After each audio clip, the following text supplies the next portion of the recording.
This is a cool story in a couple of for a couple of reasons.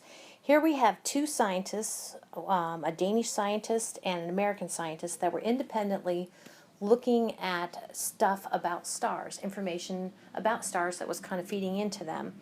And in science, what we do is try to look for a correlation. Actually, we do that in everyday life. What a correlation means is just kind of like two things that are related.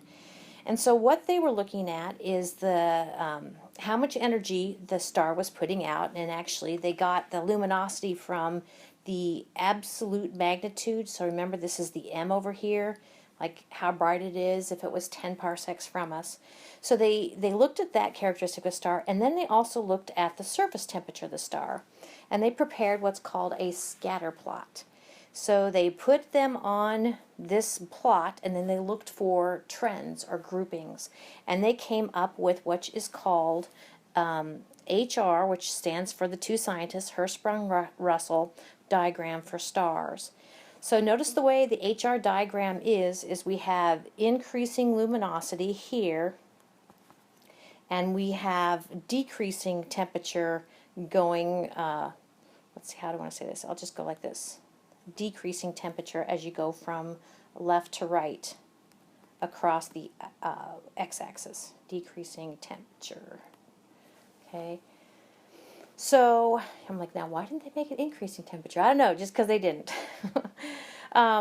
So let's take a look at what they found. They found some patterns. First off, and we're going to be talking more about this right off the bat in the next part. I don't know if you see this line of stars. These are actually called main sequence stars. And these kind of where a star is at on an HR diagram is a direct indication of where it's at in its life cycle.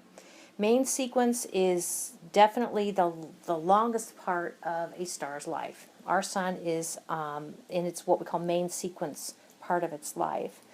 Then they found, if you look up kind of over here, kind of up and to the right, we actually have a couple of groups. We have the giants and we have the supergiants.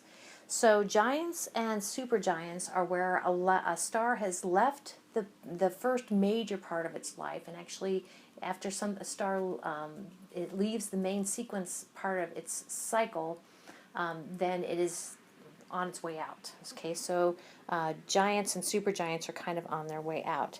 And then we have, so that's what these guys, and then we have white dwarfs. White dwarfs are adorable. They're actually down here.